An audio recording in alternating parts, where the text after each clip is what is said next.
Hello, Phil, again from Testicular Cancer UK. We're going to do another interview, and a really good interview. And I'm happy to be talking to Sam Cox, who was a motorbike racer from London, who's about to start a season in Superbikes. And he's just finished his chemo for testicular cancer. And I'm going to ask him a few questions, and I'm absolutely amazed by his attitude, to be honest. So I hope it rubs off on everyone. But hello, Sam. There you go. There you are. So tell us about you. Tell us about you, Sam. Tell us where you're from and how you got into bike racing. Yeah, so like I'm, I guess, born and bred in East London, sort of Tower Hamlets way. Lived there most of my childhood, most of the early days, and it's not really renowned for producing motorcycle races in London because you haven't got there's no tracks there, there's no motocross tracks, there's no way you can get out and have fun on a motorbike, like if you live near a field or whatever. So I'd always pester my dad because I used to see kids riding around on all sorts of little scooters and mini motos and stuff, and I'd always want one and push my dad to get me one. And he kind of said no. My dad's the kind of guy that will say no and kind of test the waters to see if I actually am interested in it or if it's just a phase, because I'm sure all the dads out there know that your kid will be into football one minute, then into rugby the next, then into downhill mountain biking the next, and you end up buying all of this stuff that never gets used. So he kind of was putting me off and sort of, let's see how interested he is. But after sort of 6 months of me sort of begging him for a bike, he eventually went, look, if we're going to do this, we'll do it properly. So we just started doing a few track days together, got pretty good at that, and then started racing. And then it's literally just been me and my dad since the age of about 13 years old, just sort of bit of a father-son, back of a van sort of duo, sort of building our way up. You sort of go through the club scene and I had a few good results there, and then kind of got onto the national scene in 2012, and then just sort of stuck in that paddock for the last sort of 8 or 9 years. Really, really competitive paddock. You've got all the like next Valentino Rossi wannabes that are coming through. You've got the experienced guys there. No one gives you an inch on the track. Like everyone who's there is like, even the guys at the back to the guys at the front, everyone's a top quality rider. Like they're the best riders in the country. So I've been in that sort of environment for the last sort of 8 or 9 years. And then at the end of last year, sort of September, I got an opportunity to ride in a British Superbike team. So British Superbike is like the pinnacle. Top sort of 30 riders in the country. A lot of the guys are professional riders in professional teams with massive budgets, and that's like the pinnacle. That's the title race for the weekend. It doesn't get much higher than that at a national level. So I got an opportunity with one of the up and coming developing teams there. Rode really well in September. The wild card I did, and then they've offered me a ride for this year. So I'll be racing in British Superbikes this year, which is really, really exciting for me, because I literally, like I said, started with just me and my dad with a I think it wasn't even a van, it was a trailer when we first started. So to go from that to being in British Superbikes is a bit of a dream come true, really, because I used to go and watch as a kid and see them all going around, and I was proud enough to say that I've raced in the paddock in like the support classes, but to be going into British Superbikes this year is just incredible. So you must have had other injuries, quite bad injuries, bike racer. Can you list any? Yeah, I think a couple of years ago I eventually got into double figures of broken bones. I mean, collarbones are just like, if you're going to be a motorcycle rider, you're going to break a collarbone or two. So I've broken my collarbone, I've dislocated my elbow, I've broken numerous bones in my hands, fractured my sternum, broken ribs, fairly common, broken both my feet now, both my shoulder or collarbones, this shoulder, and then a few other like normal crashes. You'll just pick up bumps and bruises as you go along the way. So it's starting to, now I'm over 30 as well, it's starting to add up, starting to fill them a few more each time. It takes slightly longer. When you're 18 years old, you jump back up and you're back again, but when you're 30 plus, it starts to take a little bit longer. But yeah, I've had a fair few injuries in the past. Did you ever remember specifically a knock in the nuts at all in the testicles? Yeah, so funnily enough, in 2018, I had my first sort of, I guess, experience in that area, shall we say. because I went out testing 2018. It must have been like January or February time, and it was my first time riding a 1000cc bike. That's sort of the biggest production bike you can ride. You're talking almost 200 brake horsepower. It's a big old bit of kit, and it was my first time properly riding one in anger out in Spain. And I think over the 3 days I was out there, you get thrown around so much when you're riding. You don't always feel the sort of little knocks and bumps, and obviously on a bike where the tank is, it's kind of where your nuts are. So, and especially when as you accelerate, you get pushed back, and then as you brake, you get pushed forward. And I think where the bikes were a little bit more, had a lot more power than I'd ever experienced, I was sort of struggling to hang on to it. Right. And within doing that, bearing in mind when you're out there, your adrenaline's pumping, so you can't really, like, I've ridden with broken bones before, so that shows you how much adrenaline and how much sort of painkilling effect that adrenaline can have while you're on the bike. So I think if you knock your nuts, you probably wouldn't feel it while you was out there. Right. But off track, when I was sort of walking about between sessions and of an evening, I started to feel a bit of a pain in my testicle.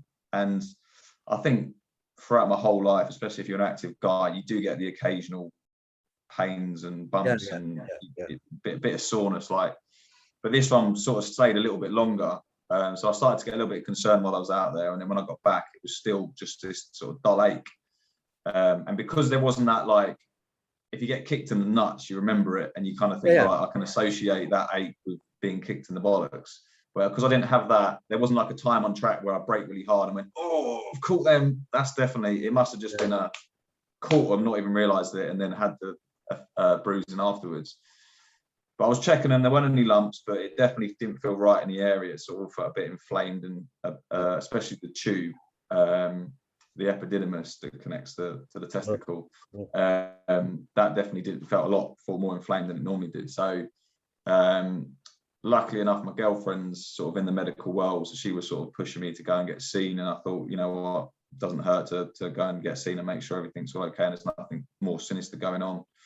So this was back in 2018, saw the GP, he checked me out, then sent me to just get an ultrasound. Again, he was like, I'm fairly sure I know what it is, but I just want to be sure. So he sent me for an ultrasound. And then at the ultrasound, that's where they confirmed I had epididymitis, Right. Which is just an inflammation of the epididymis, where it's just kind of been a bit aggravated, which is what it did.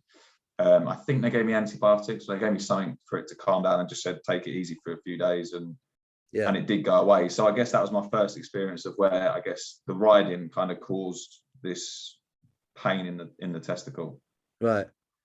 So it's I hear a lot of from, especially over the years, people who ride motorbikes or push bikes, that they can get a lot of aches in that area.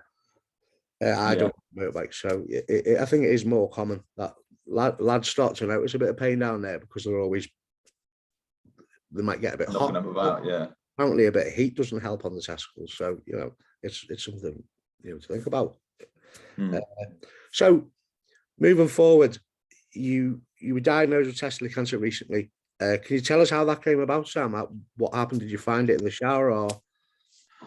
No, it was, so obviously going on from 2018, I had that experience. So I'd say slightly more aware of my testicles in general than the average person would be if you haven't had any problems with your testicles whatsoever. So I was a little bit more conscious of them.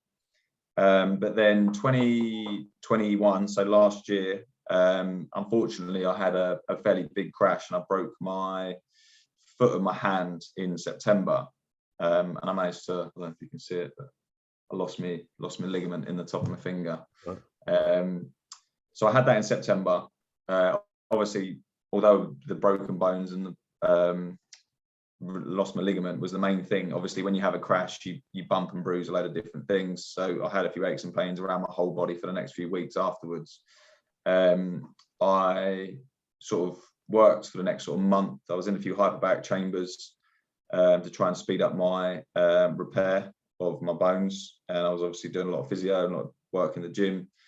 So I was able to ride at the last round, which was mid-October. So I got myself fit within sort of a month. because that was the last round of the year. So I knew if I didn't ride then, I wouldn't ride until 2022, sort of this time, maybe March this year. Right. So I kind of pushed it a bit to get back. Did that weekend, had some reasonable results, then got top 10 or whatever it was, but obviously riding injured, slightly more difficult, but got reasonable results considering. I think it was just a win to just get back out and ride the bike, really. And then 2 days after that weekend, I started to have a pain in my testicle. Right. And it was very similar to the one I'd experienced in 2018. And I instantly associated it with the experience I had with epididymitis a few years ago. So I was like a little bit too casually being like, oh, I'm obviously been riding my bike at the weekend. I'm obviously injured, so I'm not able to hold myself on the bike as maybe well as I normally can.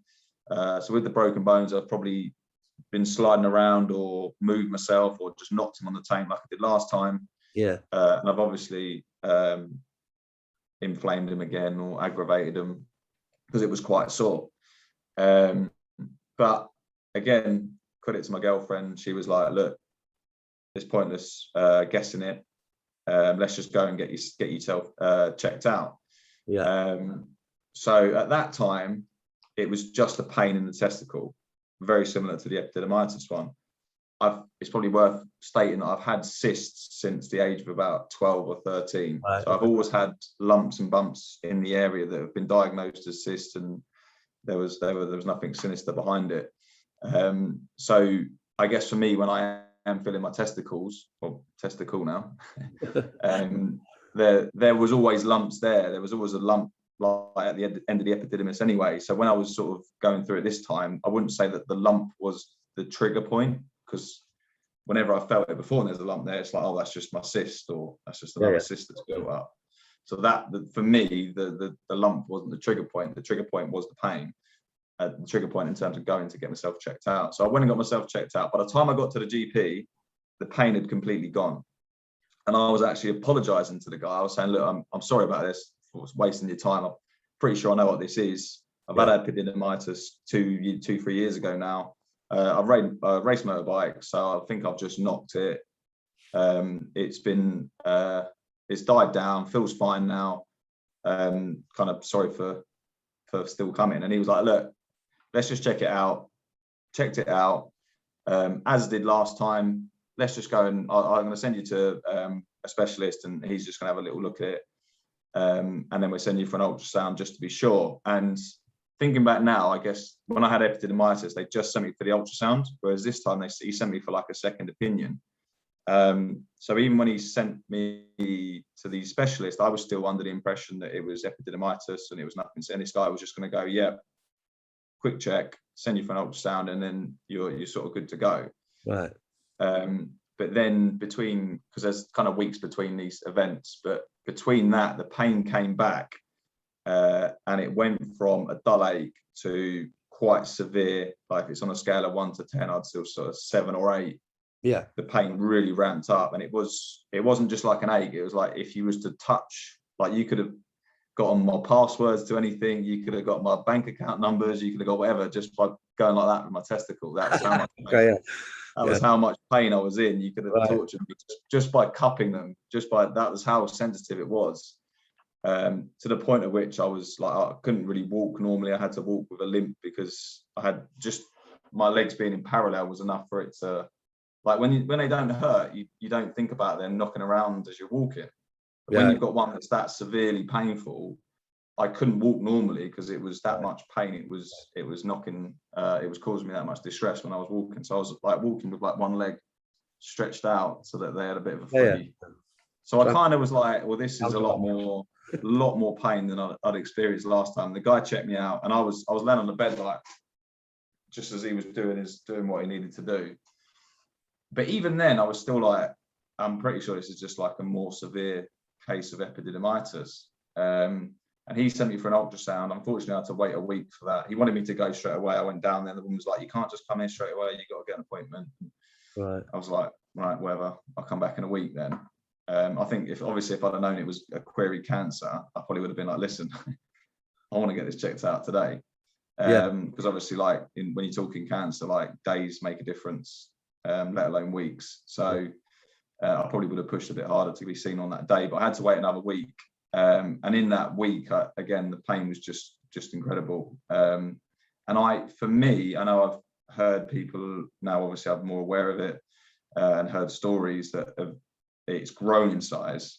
For me, the left testicle, I'd say halved in size. Right. It got to like really, like in comparison to the right one, it was like half the size of the right one. And I remember laying in bed with my girlfriend Frankie, and I was saying, something ain't right here. Like, this is, not only am I in pain, there's also a distinct change in size and shape of my testicle. Yeah. But again, we have the mindset of we don't want to stress about something until we're sure. So we didn't really dwell too much on it. It was like, look, we're just waiting to see what the ultrasound says. Did the ultrasound, and then I think a day later got a phone call to say, we need to see you in hospital urgently. When can you come in? Right. And that was obviously at that point, I mean, I knew there was something. They weren't just going to pull me in to go, yeah, just wanted to let you know you got fantastic testicles and they're great. You didn't got to worry about it. Yeah. So yeah, we knew something was going to go on there. And yeah, that was when they told me. Right. So was it, sorry, the testicle that's got the cancer was the same as the one you had epididymis in? It was, yeah. Okay. Same side. So if you can be honest, Sam, what did they say to you when you went in, obviously, and how did you feel when you found out?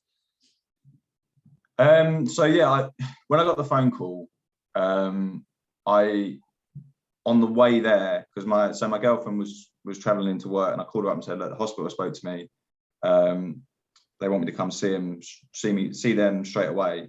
And she was like, right, well, I'm coming with you. Like I said, she's in the profession, so she understands what's going on, and she wanted to obviously be there to support me.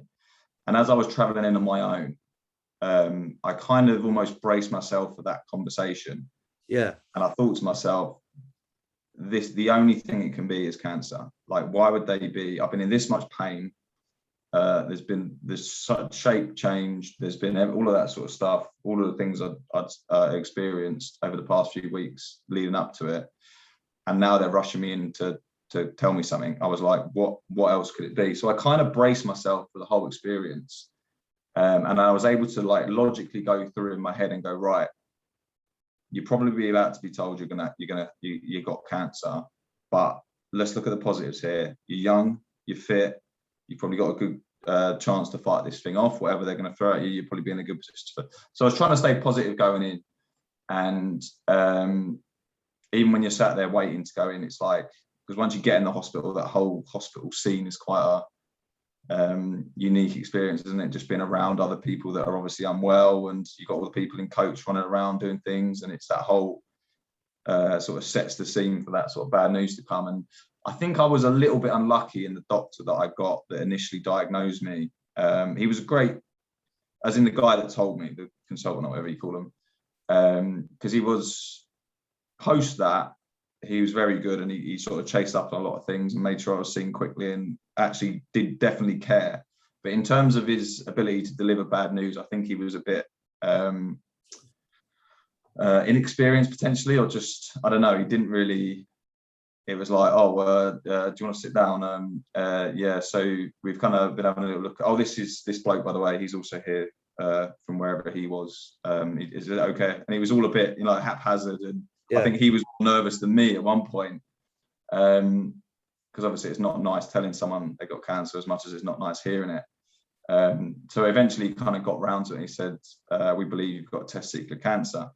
And even though, like I said, going into it, I'd kind of braced myself for that to be the outcome.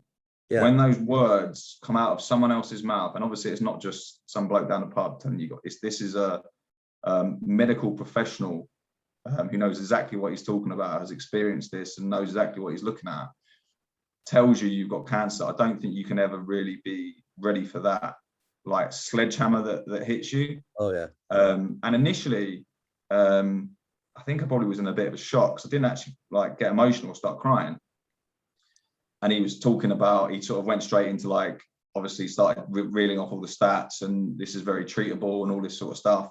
And it was actually because obviously, like I said, my girlfriend's in there. And I heard her over she was sat just to the left of me. and I could just hear her starting to sob.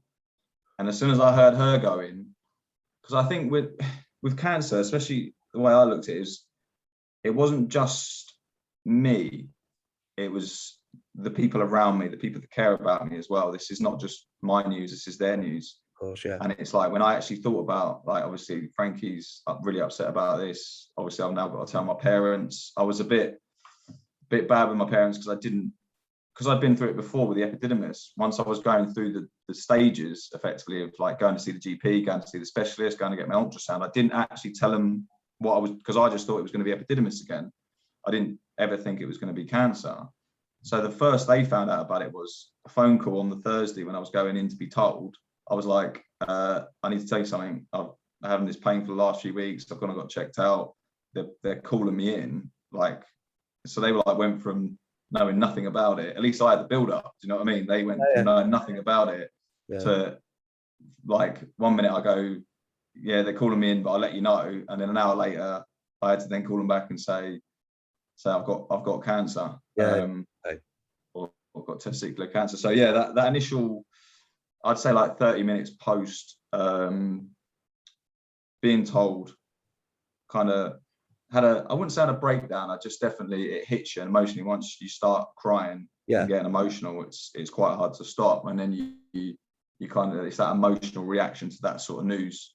And then the two hardest phone calls that I think I'm probably ever gonna have to make in my life, or hopefully the other two hardest I'm only gonna have to make in my life, was to call my mum and dad back up and to say to them that I've been diagnosed with testicular cancer. They were probably the whole experience I've gone through so far. I think those two phone calls, because my parents are separated, so I had to make two, which is frustrating. But having to call them up and to hear their voices, almost like go through the same shock that I'd just gone through myself. That was a really, really tough, like, emotional experience. Right. So I can relate to that well, as you know. It's a strange feeling, isn't it? It's all of a sudden, I mean, don't get me wrong, I was a soldier and I'd done boxing, so I sort of had a bit of, I don't know the word, I was a bit fearless myself. Obviously, you race motorbikes, so you're pretty fearless. But it's a strange feeling, is it? It's like when you're going around that track, you feel alive, but all of a sudden to be told you're mortal. Yeah. If you come off that bike and think, that was my own fault for whatever, oversteering, but it's to be told that you're in danger and it's not your fault. It's a strange feeling, do you think? You haven't done anything, there's nothing you've done badly or nothing you've done wrong. It's just, and it's worth saying, at the time I felt as fit as I ever have done. It wasn't like I was feeling ill, feeling unwell, feeling like I had no energy, I was training 2 or 3 times a day. I was working full time. I was racing at the weekends. I was out on my mountain bike and out on my road bike training, but I never felt as fit. And then to be sat down and for someone to tell you effectively, you're dying, you're going to die soon if we don't do something about this. It was like, I guess you kind of go through what the stages of grief or whatever they call it, whether it's like the initial response is just denial. You're like, no, what are you talking about? I'm as fit as I've ever been, and you're telling me I'm about to die in however many days or however many months we don't treat this sort of thing. So it is a very, very sobering experience. I don't think you can ever really, like I said, it's hearing someone say it at you and they're talking to you. This isn't something on the telly.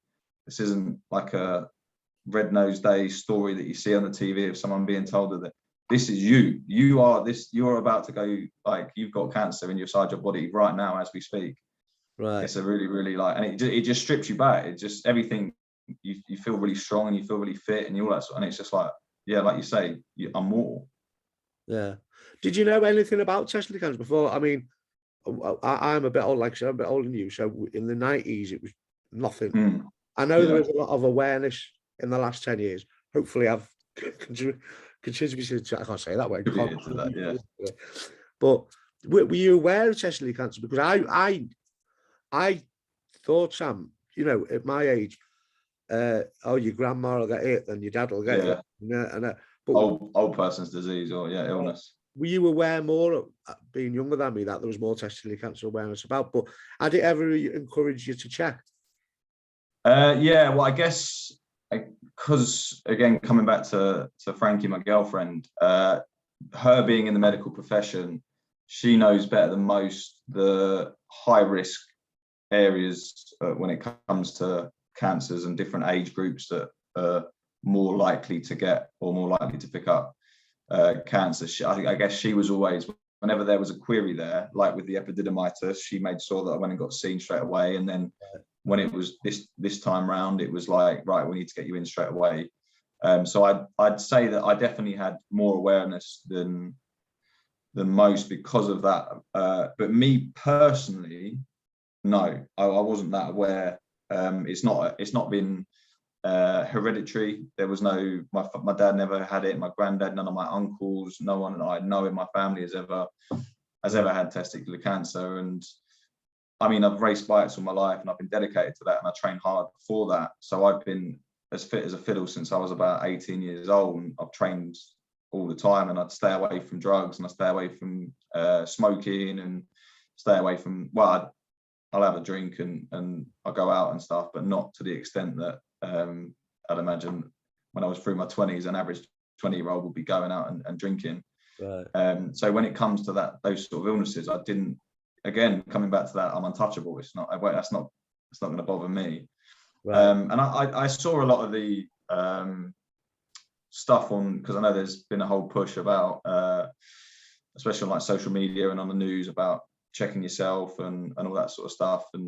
But then it's that whole, oh, that doesn't apply to me. Like, oh, it's not part of my, it's not part of my family, so it's probably not going to be me, or I'm fit and healthy, so that's not going to be related to me. And so I think I was probably the kind of bloke that would sort of shrug it off and be like, oh yeah, that's definitely important, but I'm not going to do anything personally about it to check my own testicles or that sort of stuff. So you actually bring the things back to me, actually, Sam.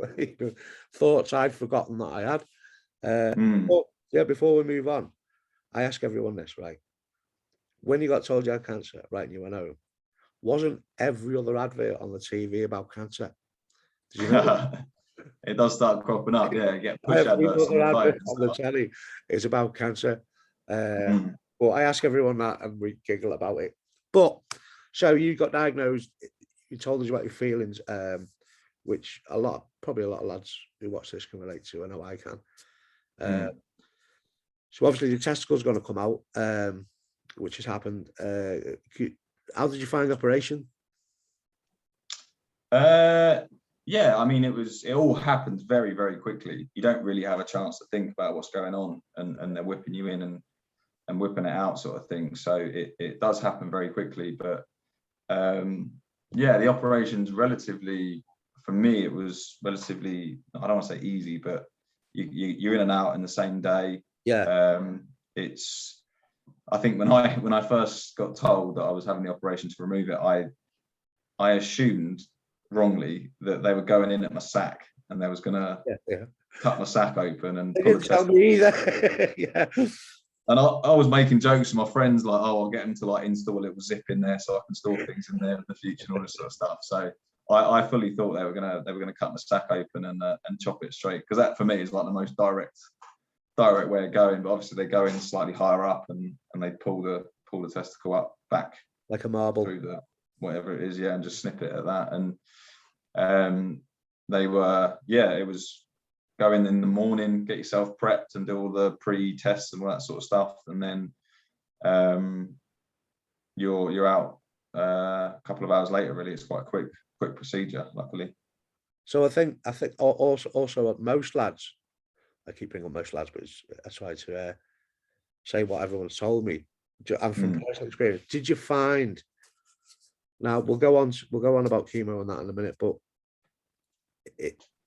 I personally found, and I know a lot of lads in our group and forum, and I go on about it a bit on the website, waiting, because you've been told you've got cancer, all of a sudden you've lost a testicle, and then you've got your CT scans and your blood tests, and it can take weeks, can't it? How did you find the waiting? Because I personally found that harder than the chemo, because you're waiting for a letter or a phone call to tell you what's going to happen in your life.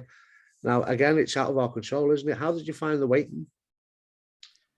Yeah, it was, well, I think it sounds like I've probably had it slightly better than most then, because I was from like diagnosis to table, I think it might have been a week, maybe a little bit longer. I had to do the sperm donation and sperm banking stuff. That was one thing they were sure I had to do before I got it. But I mean, I got diagnosed the same day I went for the CT to obviously work out where else it had spread to.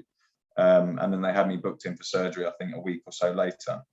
So there wasn't, like I said, for me, I don't know if that's just the benefit of living in London and having like numerous hospitals on your doorstep, but I was whipped in and it was whipped out before I even had a chance to think. But even in a week, you have a time to, obviously, like the evenings is when you have your own headspace and you're laying there in bed trying to get to sleep, and your mind wants to think about your mortality and all that sort of stuff that you don't want to think about. But yeah, no, it is quite challenging to keep your mind on track, I guess, and keep focused on, because you don't, at that time I didn't know how far it had spread. At that time I didn't know what it all means and what sort of chemo I was going to go through and what my survival chances were and all that sort of stuff. So it is I think your mind naturally goes to the worst possible scenario, doesn't it? With anything, it's like a protective mechanism. It's like if your girlfriend's got a text on her phone from another guy, it's because they're shagging. Like, do you know what I mean? Your mind goes straight away to the worst case. It's not just because they're mates. It's not just because, I don't know, they texted to say hello, whatever. It's, them two are definitely shagging. And it's the same with this. I've got cancer, therefore I'm going to die. So your mind's quite. One I've never heard before, actually, but. But you know what I mean? It just goes to that worst. What's the worst case scenario here? And therefore, what is the worst case scenario? And therefore, that's what's going to happen. Cool. So I think it is. I'm conscious of your mind's sort of ability to self-destruct with news like this. So I kind of said to myself very early on that this whole experience, whether it's because I'm fit going in, whether it's because my body's young and healthy and all that sort of stuff, that means a quarter of much as what your mind's doing. I think your mind is the most important tool that we all have. I think it's way, way stronger than we all believe it to be. I think the power of the mind the potential is exponential sort of thing. So, and that as an example, it's like the placebo effect. They can give you a pill that's a sugar pill, and your mind can convince your body that it's a pill that's cured your hip pain or cured your knee pain or whatever like that.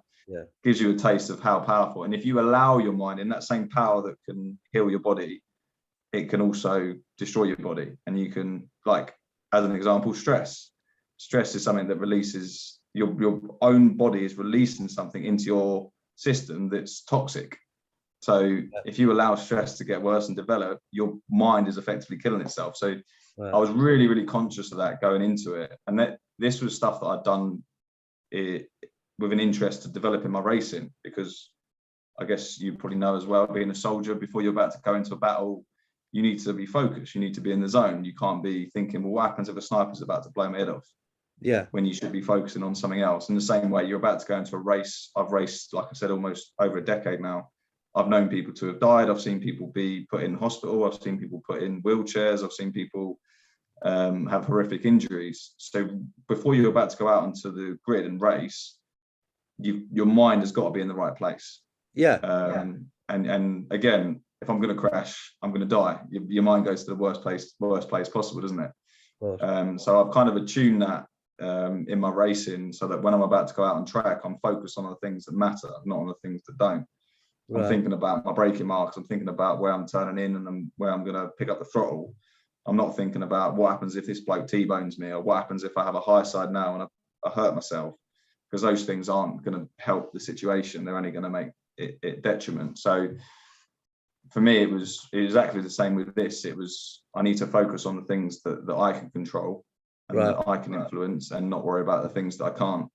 And my mind was one of that, and keeping my mind strong is a big part of that. Did it take time to get to that way of thinking once you got diagnosed, or were you like that straight away, or did you think you had to think yourself into that way of thinking?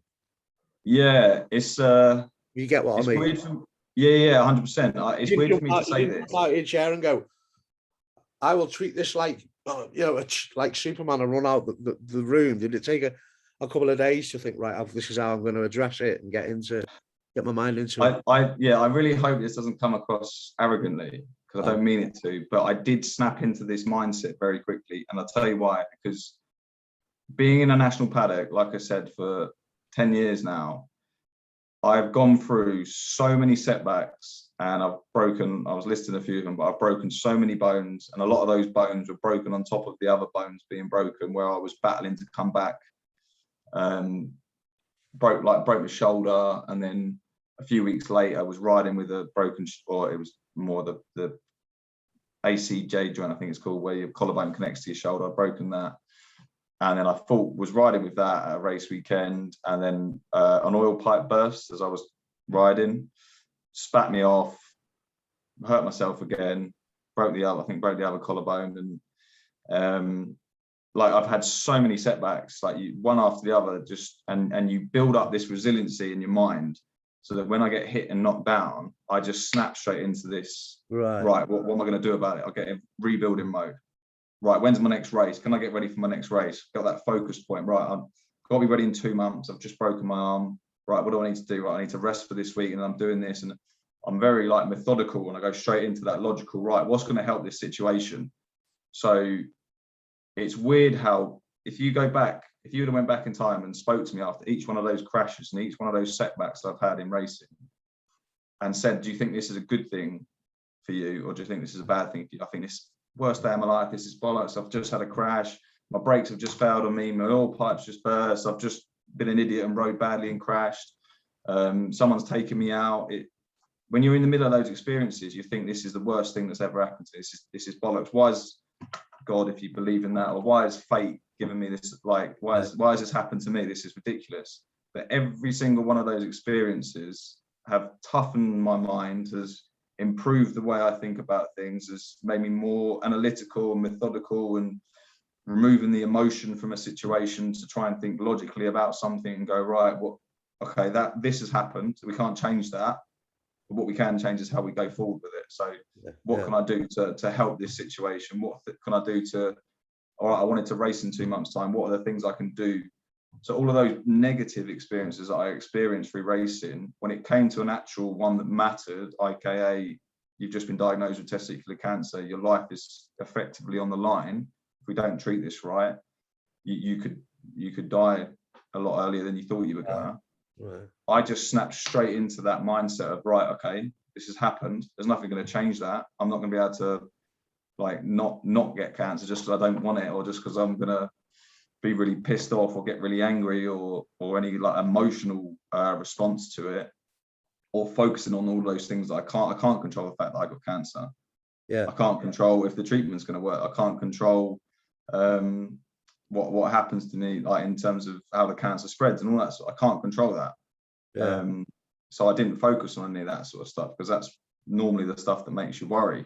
I just snapped straight into that. Right, what's the next thing? Right, so surgery's the next thing. Like let's get myself ready for surgery. Let's make sure that goes okay. Right, now I'm through that. Right, what's this chemo about? How do we?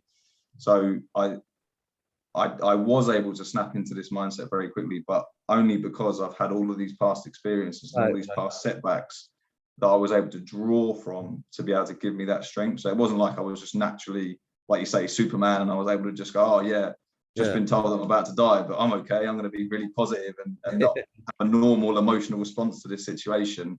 It's only because I've had numerous setbacks in my life and numerous bad experiences and numerous broken bones and bashed myself around a lot that I was able to sort of go straight into that mindset. So yeah, well, I hope one day I hope you write all this down, because I'm sure it might help people.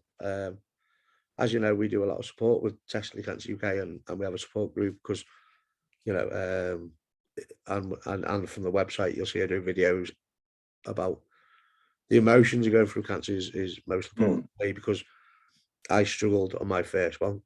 I was really did.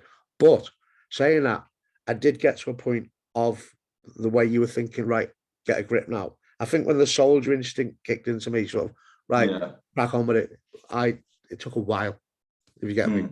But I did get yeah, yeah, but that's a normal response to a situation like that. And if you, like I said, if you go back to the first time I crashed my bike and I hurt myself, it did take me, I was pissed off for days and I was really upset about it and the world was over and I was not thinking clearly. And like, I was exactly the same. It just happened.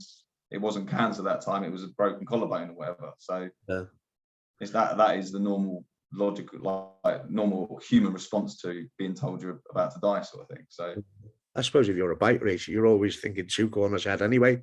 That's how I address it. It's always in your head, I suppose. So yeah, what's next? Such is life with that. You can put that to that. We're getting a bit deep there, aren't we, mate? But I'm out my depth, that's for sure. Yeah, you were diagnosed. CT scan. Excuse me. What was your diagnosis? What stage? So I believe it was stage 2 or 2A. So that's it. Obviously, it was because they can never 100%. I was a bit nervous about the only scary bit of the surgery was when they said we won't know for sure if it's cancer until we get the testicle out and do a biopsy on it. Yeah. So I was thinking, hang on a minute, you're about to whip my testicle out, and there's a chance you could turn around and go, turns out you don't have cancer. Yeah. So I was a bit nervous about that, but yeah, stage 1 I think is just testicle, and then so stage 2, the next logical place I was told it goes, because when you're a baby or in the womb, your testicles start up in your stomach somewhere and they descend down into your scrotum, obviously as you go through being a baby and being born and stuff. So that's where you get your blood supply from. So the cancer then naturally goes to the lymph nodes around that area, which they then use as like a motorway network, I think. Yeah. I'm not a medical professional, as you can probably tell, but I've picked up a few that's bits. basically what it is. It's basically what it is, yeah. Yeah, stage 2, which is basically cancer in the testicle and cancer in the lymph nodes in the immediate area. So. And it was non-seminoma.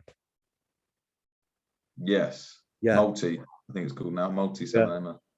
Oh, well, you taught me something new already. Well, that's what he's. When I googled it, it was seminoma and non-seminoma. The guy was like, "No, we say seminoma and then multi-seminoma." Is it right? Well, that's new to me. I didn't know, and I do this for this. Anybody who doesn't know, there are different types of testicular cancer. There's non-seminoma, but it changes quickly because in the UK they used to call that teratoma, and then they changed it to non-seminoma like the Americans. So I guess multi-seminoma is probably come from America as well. But there's types of testicular cancer, non-seminoma or multi-seminoma, which was Sam had, and I had it after the more aggressive one, can spread pretty quickly. The less aggressive one's called pure seminoma. But if it does start to spread, then because it's quite an aggressive cancer, you need to go on BEP chemo. Now, I'm going to ask Sam now about his BEP chemo, because if you maybe get to stage, in recent years, they don't like, if you're stage 1, they like to watch, because when I first had it, if you had stage 1 non-seminoma and it's shown signs of spreading, but there wasn't anything on the scan, they used to in them days, mine was 18 years ago, my first one, they used to give you BEP. I said, well, I'll give you 2 rounds of BEP and you'll be fine. But in recent years, they're so confident now of the success of BEP that they sometimes give you 1 round. You can have 4 rounds of BEP, you see. So if you have 1, you've still got 3 as backup if it recurs. So that's standard. Same with non-seminoma, that spreads you have the BEP. But Sam will tell you now, I've had BEP chemo. I've had lots of BEP chemo. So Sam is going to tell us, you were told you stage 2, don't mean justice, but just into stage, just stage 2, you'll be all right. You just got in stage 2, so you're told you're going to have BEP chemo. Now, can you remember how you felt like you were going to have chemo? Was any sort of anything that comes straight into your mind straight away? Because to be honest, when they told me that, I went, all right. And I went into hospital and I thought it would be honestly, I thought it was like radiotherapy. I didn't know they plugged it into your hand. So can you remember when they told you what your first rounds were like? Yeah, I get away, because mine was literally, again, correct me if I'm wrong, I'm sure you know more about it. I'm just trying to work off what they were told me, but a lymph node should never be bigger than a centimeter. Right, true. And if it's bigger than 1, apparently that's when it's suggesting that there's a tumor growing on it.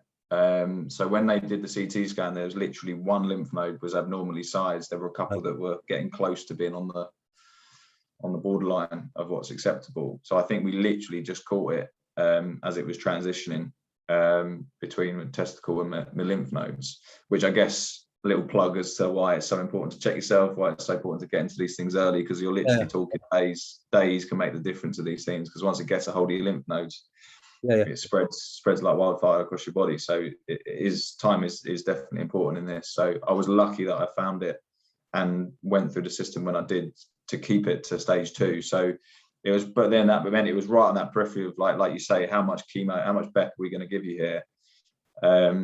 And that whole seminoma, multi-seminoma debate, because I think he said, I can't remember now, but it was like it suggested it was one of the things suggested it was seminoma, but the guy's experience and another thing suggested it was multi, so they treated it as multi, which is probably better. But yeah, when he initially said you're going through 3 weeks of chemo, 3 cycles of chemo, 3 weeks per cycle, I just didn't really know what to expect. A bit like you were saying, I didn't know what chemo meant. I didn't know where it goes in. Is it a tablet? Does it go in your hand? Does it get blasted from a ray, like radiotherapy? Is it like, how does it all work, sort of thing? So it was, I guess there was that scariness of like the unknown. Like I don't know what I'm in for. But at the same time, you're blissfully unaware of what you're about to go through.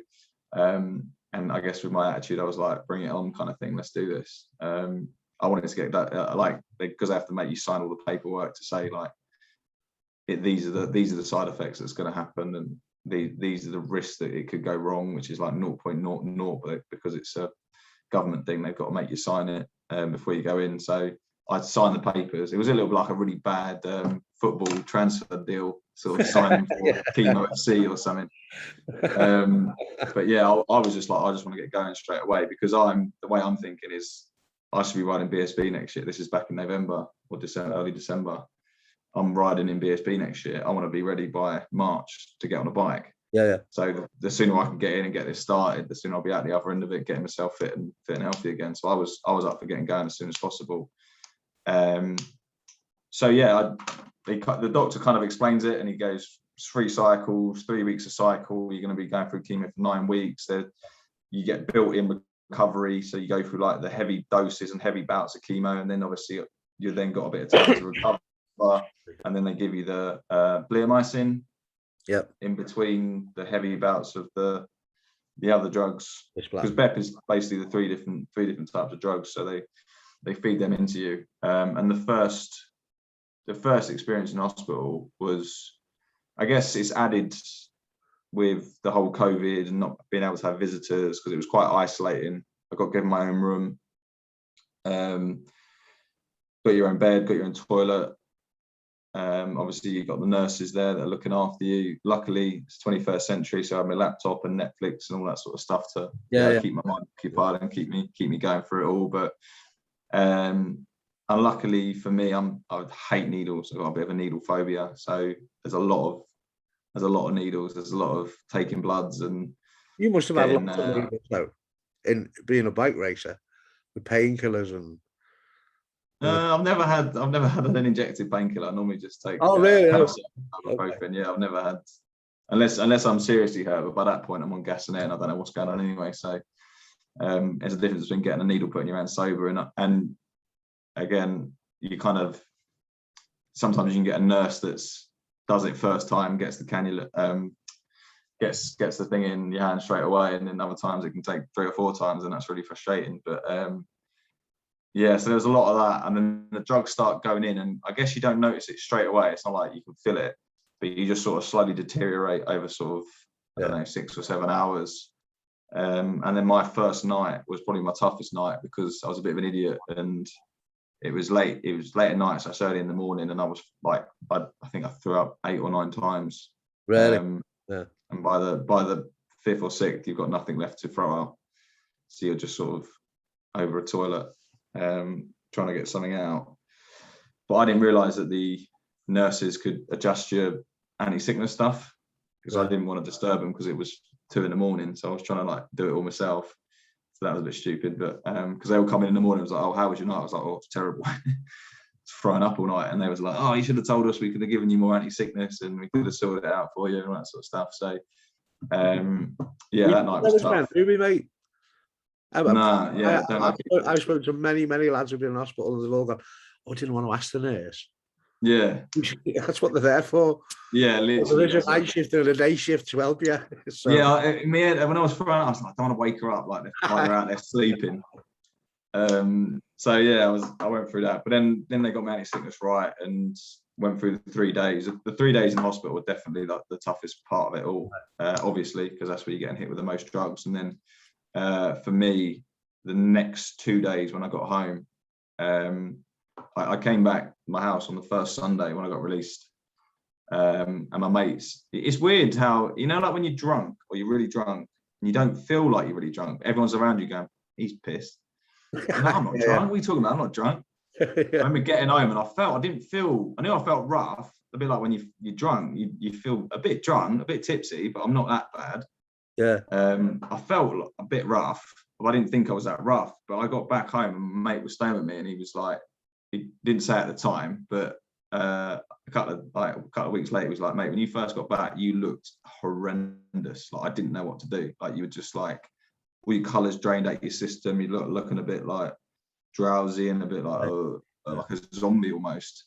So yeah, the sort of 2 or 3 days after, well, for me, it was 2 or 3 days after each of the heavy like hospital bouts, were really tough. You just sort of don't want to exist for a few days. You just sort of get on the sofa and watch Netflix, and the thought of even putting a foot outside the door is a bit grim. Although I did force myself to go on walks. I mean, I went from training, doing 5-10Ks quite happily and in and out of the gym and all that sort of stuff, to going for a 10-minute walk was considered exercise for me. But I was just forcing myself out just to get a bit of fresh air in my lungs and get out from the sofa and stop watching TV, because I was just watching loads of Netflix and movies and all that sort of stuff. So yeah, 2 or 3 days after that, and then just as you're starting to feel better, that's when they hit you with the next bleomycin. But I didn't find them too bad, to be fair. They were just more like a 24-hour 24-hour bit of grogginess, really, than properly wiping me out. So you have 2 of them and then you're back into the next heavy bout. So I mean, I found, don't get me wrong, cycle 1 wasn't nice, but I sort of walked out the hospital going, is that it? And then I felt a little bit hungover. Don't get me wrong, I didn't realise I was feeling bad. But I found the second cycle knocked me out completely. It was different gravy. I don't know about you, Sam, but I got home after the second one and game over. My hair started to come out. I went white as a sheet. I was just, the list goes on. We won't list it, but there was, I just, don't get me wrong, I felt, I was always thinking by this time, I've got to have this. It's going to sort me out. I got into the state of, I need this to sort me out. My head had improved a bit, but the second one just knocked me for 6. And in our group, a lot say, yeah, second one. So was there any of them cycles that really hit, Sam, that you can remember out of the 3 cycles? All right, no. Which point did you feel the worst? Did you get me? I think, to be fair, it was that first one, because the second one I was a little bit more, I was like, right, I know what I'm going to feel like, I know what's going on, I know what's going to happen, I know this was horrible last time, that was horrible last time, make sure you do the anti-sickness and all that sort of stuff. I felt a little bit more prepared for the second one, so I went into it, and I was just kind of accepted my fate, in the sense that I'm going to just lay in a bed for 3 days, they're going to pump me full of drugs, and I'm just going to watch a load of films and do a load of sleeping. I didn't sort of try and do anything. I didn't eat at all either when I was at hospital. I found it easier just to not eat and just make sure I'm taking loads of fluids, and they obviously give you loads of hydration stuff anyway. So I don't know if that helped, but I didn't feel hungry either, because you're throwing up so much. But so the second one I did feel more prepared. I mean, unfortunately had to go in on New Year's Eve, so my New Year's Eve weren't great Yeah. last year. But yeah, that was my second one. And then I guess with the third one, you're kind of thinking to yourself, this is it, last one, let's just get through this. And the end's in sight, do you know what I mean? As opposed to the first one, coming out the first one, I think it was that moment of like, I've got to do this 2 more times. How am I getting through this 2 more times? That was horrendous. But obviously you recover between. That was like the initial reaction as you came out of it. But yeah, I'd say it was the first one purely because I didn't know what to expect and I had no previous experience. And I think I made a few like rookie errors, like we said on the first night.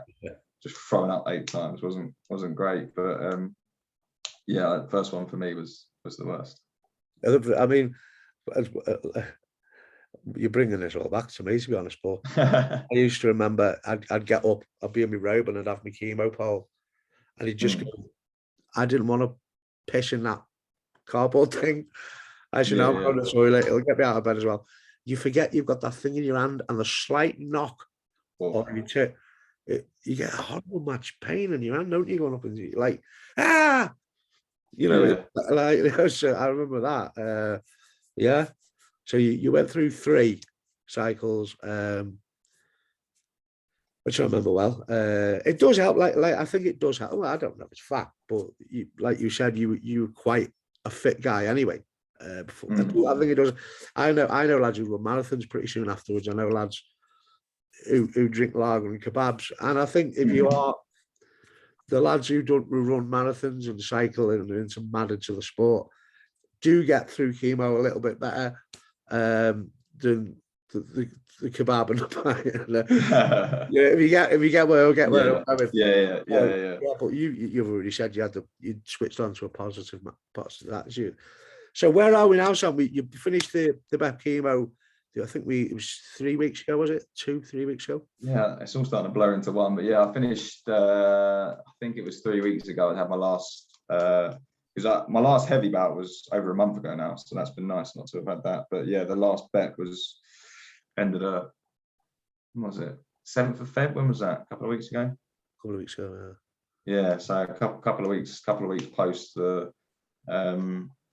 last bag of bet, and so when the doctor said that you have to wait at least a month after that, or around a month after that, to just because the drugs stay in your system for quite a long time, and it takes a while for them to do what they need to do. So my CT scan isn't till next Saturday, right? Where I'm not going to get results then, but they'll obviously do the CT again, repeat the CT, and then my results will be on the 1st of March. Right. I'll see the specialist. So, very much. Can I just ask? I forgot to ask. How were your bloods when you got diagnosed? Were your blood markers all okay, or were they? Yeah, I think like we said, it was very early because so you're probably going to correct me, it's HCG. Yeah. It's the main one for testicular cancer. And then is it AFP? AFP. Well, those 2, yeah. AFP is usually the one. Those are the 2 they were seemingly tracking. And when I first got diagnosed on that day when I was sat in the hospital and they were telling me I got cancer, my HCG was at 5.1. Right.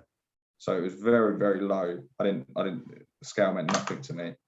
I know we spoke about this before, but I read Lance Armstrong's autobiography because he was probably one of the most famous athletes, I guess, to go through it.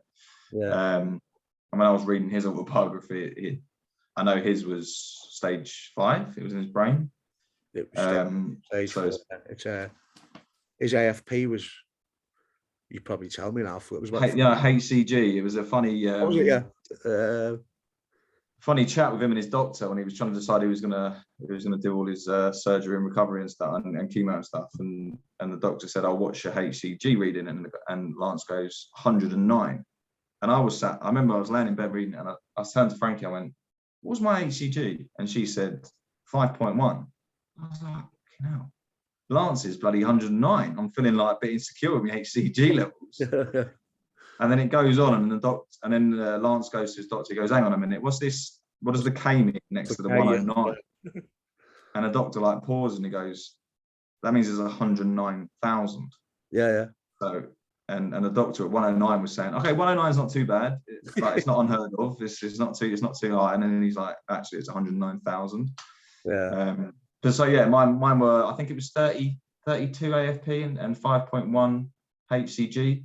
So both of those tumor markers were raised. But the scary thing is even in the time, obviously I got in the system then, but every time they're like, I don't know if they got like a blood factory or they sell blood or something, because every time I go in, they're sucking the blood out of me left, right, and centre. Yeah. So they're just like vampires, but they obviously then track the markers as you're going through the whole process. But my markers started to grow a lot. I think my HCG got to like 200 and something. Yeah.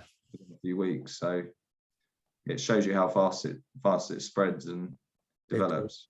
But it's a lot of people are scared of them blood things, but they're actually good because they can say how everything's going if they start to come down. Well, I wanted to know, because like I said, I'm quite analytical. I like to know. This is what the only thing that's frustrated me the most about this, well, especially the early stage, was the lack of information. Because I think doctors are very cautious with what they tell you and where they tell you and when they tell you. Because I wanted to know what was going on so I could rationalize it in my mind and work out and go, right, this is what we got. When you got people giving you like half information, like with my CT scan, before they told me it was in my lymph nodes, they were like, oh, your abdomen and your chest are clear. And I'm like, well, okay, so what else isn't clear? What are you telling me what's clear? I mean, why don't you just say everything's clear? You're either all clear or you're not clear. Yeah. Well, I can tell you your abdomen and your chest are clear. And I'm just like, just tell me what's going on. If it's in my lymph nodes, it's in my lymph nodes. If it's in my bloody abdomen, just tell me. I need to know. I hate not having that information. So when it comes to the markers, I was like, I want to, because I remember asking, how's I think it was probably the second cycle, maybe even the third. And I said to him, oh, how's it looking on the markers? Are the markers starting to drop yet? And he goes, yeah, they're looking okay. What do you mean okay? Tell me, it was 5.1, it went to 93, it went to 200, it's now at 90. Do you know what I mean? I want that mathematical, analytical, show me a bloody graph of it going down, please. I don't want to. I think no, it's looking really good. And I'm like, I think what that is, a lot. I always say to the lads who are about to go for chemo, I always say, look, let the chemo do its job. And it's, I used to be like that. I used to try and grab the doc, what my blood's like, and they go, oh, well, we'll do them in a couple of days. I don't think many lads ask the doctor, so when you do ask, they're a bit, all right. But I always say to lads, look, don't worry about it. Get through the chemo, because they don't know what's going to happen until the chemo's done. Yeah. And to be fair, mine was still going up between my first and my second. So which is actually that can knock your confidence and make you more worried about it and stress out about it. I mean, they should really make people aware of that. I get that, because some, not all, but some lads contact me and go, just finished chemo, and it's gone up. It went down, and when it's gone up.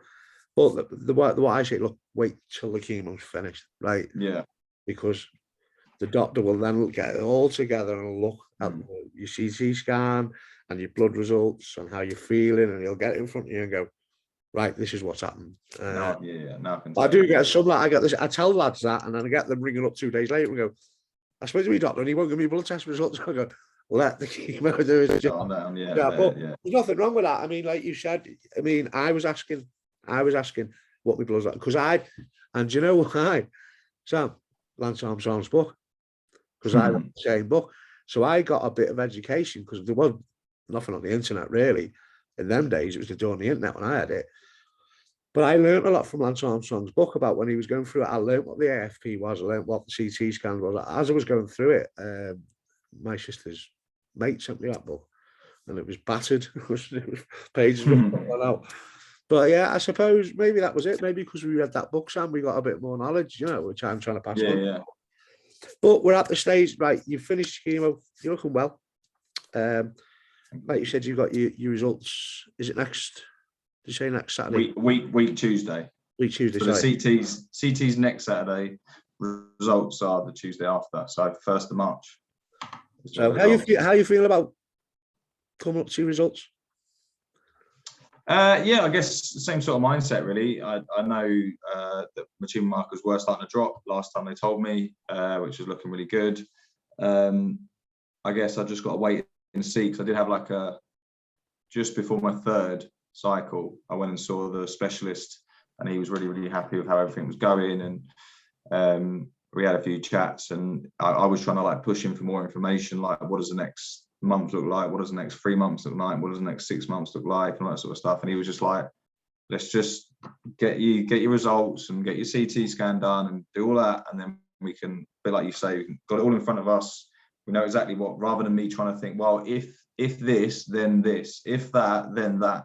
Right. As opposed to knowing factually, you are now, your markers have dropped to zero. There's no, your lymph nodes have returned to normal size, because he said, although your markers are dropping and starting to look really good, if that lymph node hasn't reduced in size, there's a chance that we have to cut you open and remove the lymph nodes, which is a really, really serious surgery. So I was, obviously, because I know season's around the corner, I'm like, I need to make sure, I need to get this done, and I can. But if I have to have surgery, that's probably my season done. So although it's only a small chance of that, obviously, like you say, with the success, they know how good BEP chemo is, and they know the statistics on it. Obviously, everyone's different. So although you can look at what's happened before you and how successful it's been for other people, you never know what's going to happen for you. And they've got to let you know every eventuality, no matter how it could be a 0.01% chance. They've still got to let you know that there's this eventuality, this potential. Yeah. So yeah, it's pointless me second guessing it. Like, there's no point. Like I said at the beginning, like, your mind goes to the worst place if you let it. So, and that's based on no information. That's based on a hypothetical situation that's not even happened yet. So why would I be worrying about it? Well, I just need to focus on what I'm doing. I'm back doing a little bit of training, trying to get out and do a little cycle here and a little run and get back in the gym slowly. And it is, because that's shocked me quite how much I have lost fitness and how much I have, because the chemo attacks everything. It attacks your lungs, it attacks your heart and your cardiovascular system, your muscles and everything. It's not like if you've got a problem with your lungs, you've still got a strong heart and your muscles are still good, or if you just got, everything's been hit. All my internal systems have been hit with this, because it is an aggressive drug that I've been taking for almost 3 months now. So I mean, I used to be able to do, I don't know, maybe 10, 15 chin-ups quite easily, and 30, 40 push-ups all in one go, and go for a 5K run in 20 minutes or so.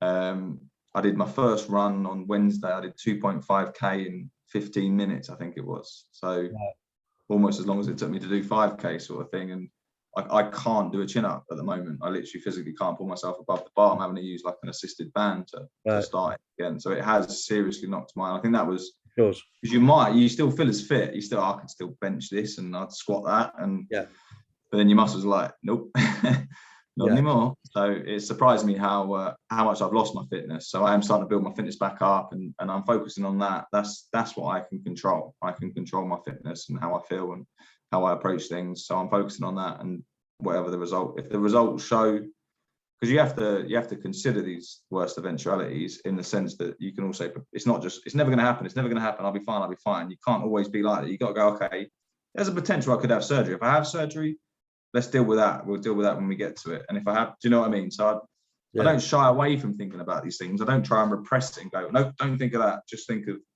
I try and just allow myself to, okay, have a little, okay, so if I've got to have surgery, it can suck, so I'm going to miss my season and not back to square one, but it obviously knocks you back, and having to go through surgery is not good for training and stuff. So, but if that's what it's got to be, I want to be here for the next 30, 40, 50 years. That's a good chance that will allow me to do that sort of thing. So very good chance you will be. As you know, I've had it twice, and I'm a knacker. I'm still here. You know what I mean? Yeah. But we'll finish up soon. But I've spoken to loads of lads over the years, and I can't even know. Did you contact? Well, you got in touch, and you said you told me, I'm having my final blue mansion tomorrow. Okay. And then I text you or message you a couple of days later. I said, "You all right, yeah? Just going out my push bike for 5, 10K." And I was like, "Oh, nice one." I was going, "What?" because I'm deaf and that, and I couldn't move after I was like, leave me alone. You know, I don't even. I was like, I remember going up for the wee. I was downstairs on the couch after my third round, even more so on the next spot. But I remember going up to the toilet and having a wee, and I had to lie down for half an hour to get the energy down the stairs. And you're going, yeah, I'm all right. I'm just going for 10K on my push bike. I'm going, and I said, you're in a bike race I'm supposed to last week. Yeah. He's just finished going out on his push bike for 10K. And she goes, what? Well, I've got like respect, but I understand why now, because obviously you want to get back on that bike and you want to be racing as soon as you can. And I tell you what, Coxie, a couple of more questions, right? Nothing but respect. You should write this down, mate, because I think somebody could benefit from your attitude, the way you've gone through it. I really do. Because people look at Philly and go, he goes on about the mind and the depression and the hormones and that, but I'm just doing awareness, you know. But that would be good to read. Right. Okay. Favorite track? I could have started with an easy question, right? Favorite track? In the UK, at least. Yeah, UK. My home track is technically Brands Hatch, because obviously I've grown up in East London. That was my closest track. I got my first ever win there at national level. Got a lot of good memories there. So Brands is up there. Donington Park, phenomenal track to ride. Again, first ever race experience there when I was 13 years old. So a lot of fond memories there. So I think it was probably between Donington and Brands, but I think Brands probably would edge it. So Brands had the GP, because there's two layouts. The GP circuit, I think. When I was a kid, yeah, I watched Nigel Mansell win my dad took me the F1 in 80 something. So Brands Hatches. I wish they did more Brands Hatch, because it's more pretty. Isn't it more pretty? It is. I think it's something about it. So it's almost like that arena section where you've got those big sloped banks where you get loads of crowd there at BSB. It's just. Then you come down that hill into the yeah, Paddock Hill Bend is like one of the best corners in the country. You go into it, approaching it at sort of almost 90 miles an hour, and you can't actually see the apex because it drops off so much. So you're like, whoa, where's the track going? Eventually you get there and you get it. But it's an awesome track. So Brands Hatch is your favourite. If you had to pick one, Brands Hatch. Yeah. Okay. GP. Second question. Who is your favourite motorbike racer of all time? See, unfortunately, I'm going to be a bit of a cop out here and say Valentino Rossi. But in fairness to me, because he's renowned as being the GOAT, he's renowned as being everyone's idol, and everyone who's races motorbikes always say Valentino Rossi. But for me, when I was doing one of my early track days in like 2004, I think it was, when I was just started to get into this world, someone on one of the track days had a TV in the garage, and they were showing one of the GPs that was on, and it was the famous GP with Rossi against Gibernau, and it came down to the last corner, and Rossi and Gibernau were battling all the way, and he stood him up and sat him into the gravel, turned into the apex, made it around the corner, and pulled a wheelie the length of the straight to celebrate, because he knew he just stuffed the guy in the gravel. And at that time, because I was so young and just getting into the sport, and there's no family history of racing in my family. So me and my dad were like the first ones to be doing it. So we didn't know a lot about it.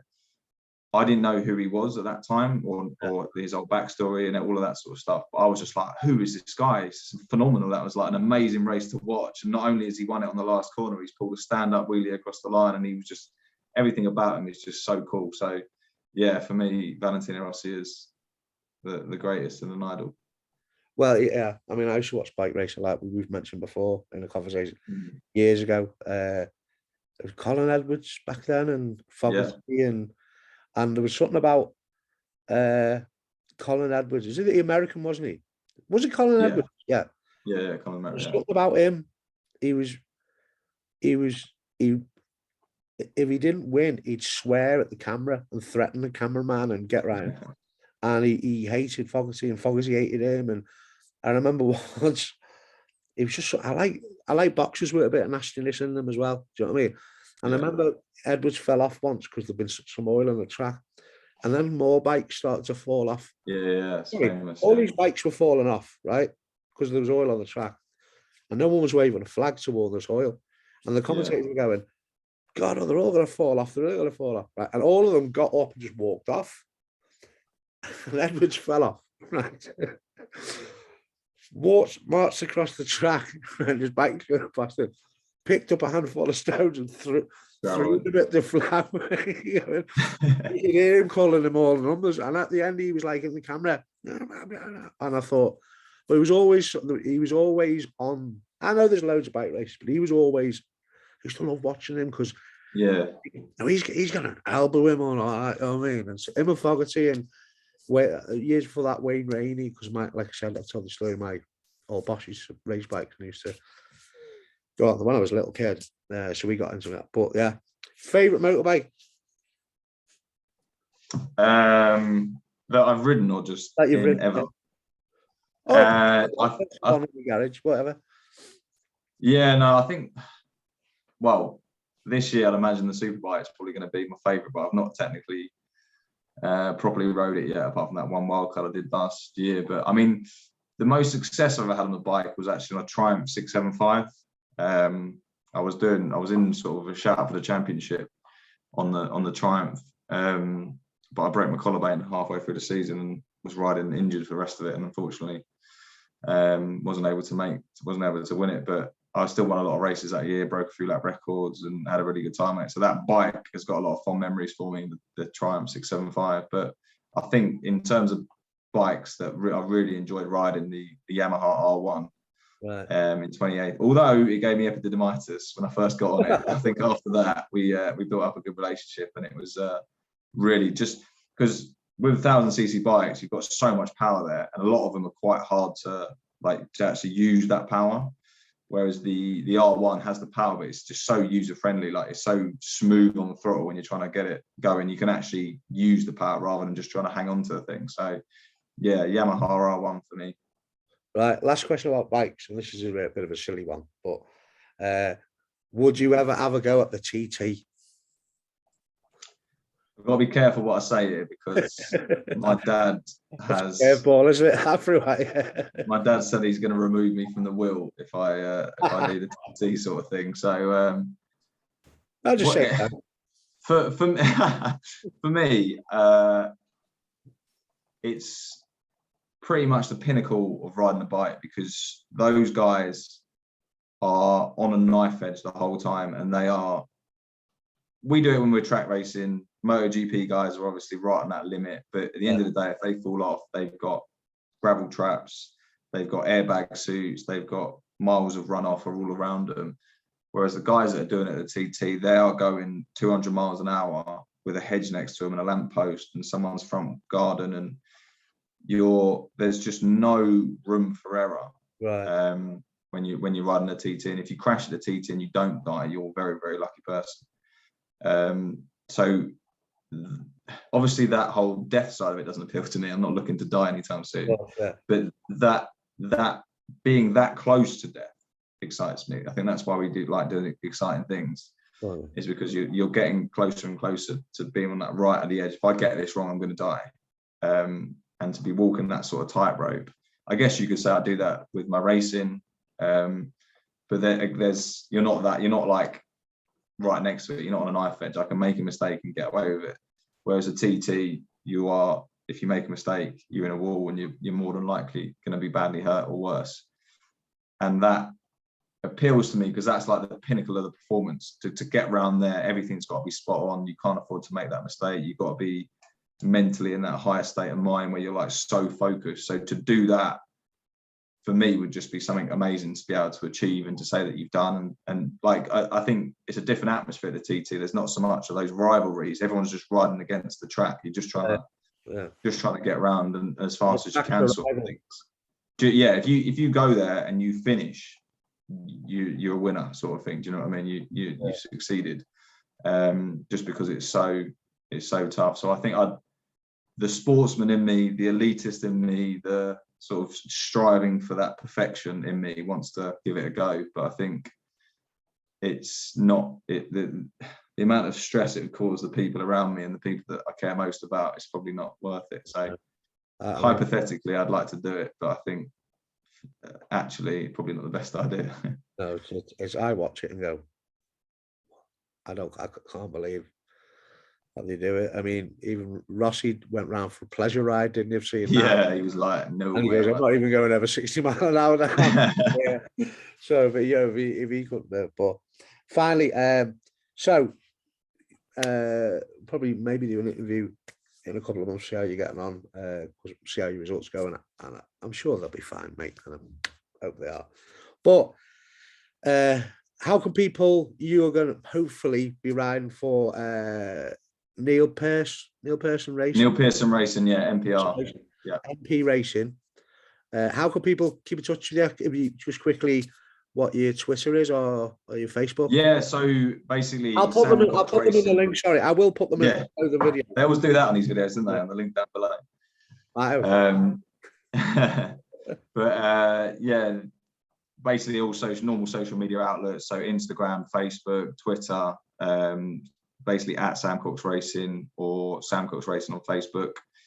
You'll find my socials and obviously NPR Racing or Neil Pearson Racing on Facebook and social, again, standard Instagram and Twitter. So you can get on there, have a little read about. I've got my own website as well, which we thought long and hard about these names. We thought, what can we do? Right, so your name's Sam Cox and you do racing, so what should we call it? So yeah, everything's Sam Cox Racing. So yeah, my website's www.samcoxracing.com. We're doing a lot of work on that. I mean, a lot of it's Frankie helps me out. My dad's doing a lot of it as well. So it's a real family sort of run thing, and we're always looking for people to help us sort of grow. So likes, follows, shares, all that stuff means a lot to us because it obviously increases our thing. And if anyone wants to sort of help get involved and help support, there's a few links on there that people can make a few sort of donations and things that help with the costs of racing, because unfortunately it's a very expensive hobby. So people can sort of get involved and support that way. And also, if there are people out there that have sort of companies or businesses or would like to get involved more with the racing and become like a associate or a title sponsor, then we've got a sponsor pack we can send out to people. But again, all the contact details are on the website. Good. Well, there you go, folks. You know, if you can get in touch with Sam. But I'd like to thank you for that. But I you know, end on a silly note. You should change your name to Nutbag, right? Nutbag Racing, yeah. Sam, no, not well, yeah, but no, I mean your rider name is Nutbag on the second corner, the third position, and then people gets people talking. Why is he called Nutbag? Because he's a Testicular. Yeah. By the way, his name's Sam. I mean, you already got Cox, haven't you? Nutbag Cox. So the next to each other. It works. We're there. We're almost there. It's not that far, is it? Yeah, but no. But listen, Sam, I'll let you go, and I hope your results are fine. Obviously, you'll keep in touch with me. And hopefully, somebody will start. Somebody will take. I don't know the way it is. We'll watch this and use it for their battle ahead. Yeah, definitely. We'll keep in touch. But well done, mate. Well done. And from an old soldier to a young bike rider, thanks very much. Everyone, I'll put the links below so you can keep in touch with Sam. If you want to donate something across to him, that's great. And hopefully soon we'll see you on the track. And don't crash. You know what I mean? Yeah, no, I'll try not. David Essex film. Remember that David Essex film when he's the Silver Dream racer? Have you ever seen that? No, it might be a bit. Silver Dream Racer is about motorbike racing. It's David Essex.